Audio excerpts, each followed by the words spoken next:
ओम शांति। हमें सभी विकारों को जीत कर संपूर्ण निर्विकारी बनना है। संपूर्ण निर्विकारी स्थिति अध्यात्म की सर्वोच्च स्थिति है। इसमें ईर्षा, द्वेष, परचिंतन, तेरा, मेरा, मैंपन, मान सम्मान की इच्छा, इन सभी के संकल्पों का भी त्याग करना होता है ताकि चित्त बिल्कुल निर्मल हो जाए, इच्छाओं से मुक्त हो जाए, पूर्ण संतुष्ट हो जाए। हमारी निर्विकारी स्थिति ही हमें साक्षात्कार मूर्त बनाएगी, बाबा के समीप ले चलेगी, कर्मातीत बनाएगी, संपूर्णता की ओर ले चलेगी। और विशेष रूप से जो बहुत निर्विकारी हो जाएंगे उनकी दृष्टि में हीलिंग पावर आ जाएगी, अर्थात वो अपनी दृष्टि से ही दूसरों के रोगों को समाप्त कर सकेंगे। उनके बोल में बहुत बड़ी पावर आ जाएगी। उनके द्वारा प्रकृति का कल्याण होगा। उनके पवित्र वाइब्रेशंस प्रकृति के पांचों तत्वों को पवित्र करेंगे, सतो प्रधान बनाएंगे।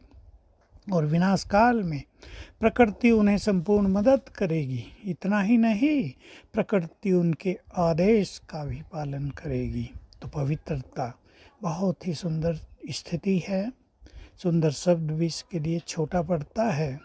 ये तो पूर्णिमा की चंद्रमा की तरह है, आकाश में चमकते हुए सूर्य की तरह है, जो आत्मा को संपूर्णता के समीप ले चलती है।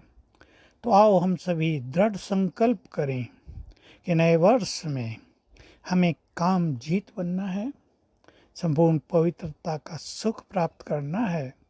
क्योंकि ये हमारी केवल तपस्या नहीं, जैसे शास्त्रों में कह दिया ब्रह्मचर्य बहुत बड़ी तपस्या है, हम कहेंगे ये परम आनंद है। क्योंकि शिव बाबा ने स्वयं, ज्ञान के सागर ने ज्ञान देते हुए स्वयं हम सभी को हमारे आदि अनादि स्वरूप की स्मृति दिला दी है।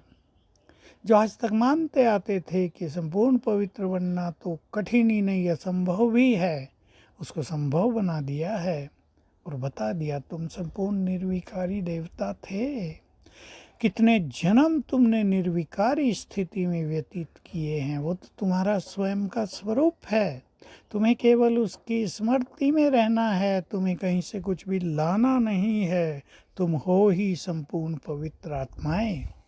अगर हम अपने आत्मिक स्वरूप में स्थित होते जाएंगे, अगर हम शरीरीपन का अभ्यास करते जाएंगे, तो हमारी प्योरिटी बढ़ती जाएगी, हमारी दिव्यता बढ़ती जाएगी, हमारी प्योरिटी हमारा तेज बनती जाएगी, मस्तक हमारा श्रेष्ठ भाग्य से चमकने लगेगा।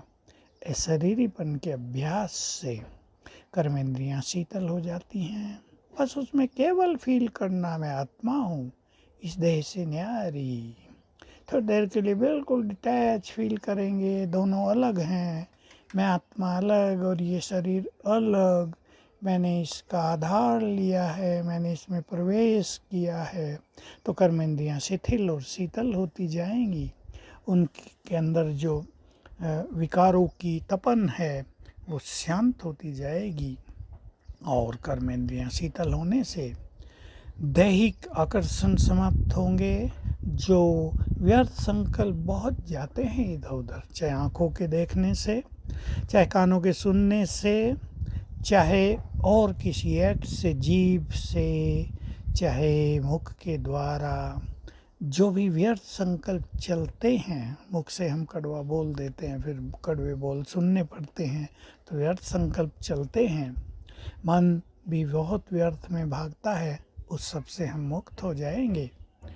तो हमें पवित्रता की धुन लगानी है कि ऑन एनी कॉस्ट, किसी भी कीमत पर मुझे संपूर्ण पवित्र बनना ही है। हम नहीं बनेंगे तो कौन बनेगा? कल्प कल्प हमने ही तो काम को जीता है, इस माया को जीता है। अब भी हमारी जीत निश्चित है। मैं ही तो परम पवित्र आत्मा हूँ, मैं पवित्रता की देवी हूँ, मैं पवित्रता का फरिश्ता हूँ। और जिनका बहुत अच्छा अभ्यास हो, मैं पवित्रता का सूर्य हूँ, इस प्रकृति का मालिक हूँ। ये सब अभ्यास लगातार हमें करते रहना है। और साधना करते करते, ये अभ्यास ही हमारी साधनाएं हैं, हमारी पवित्रता बढ़ती जाएगी। ध्यान दें, हमें दूसरों को नहीं देखना है, हमें किसी का चिंतन नहीं करना है। ईर्ष्या हम किससे क्या करें, पवित्र आत्माएं स्वयं ही बहुत महान हैं, उनसे आगे कोई होता ही नहीं। ऐसा चिंतन करते हुए हम संपूर्ण निर्विकारी स्थिति की ओर बढ़ेंगे। ओम शांति।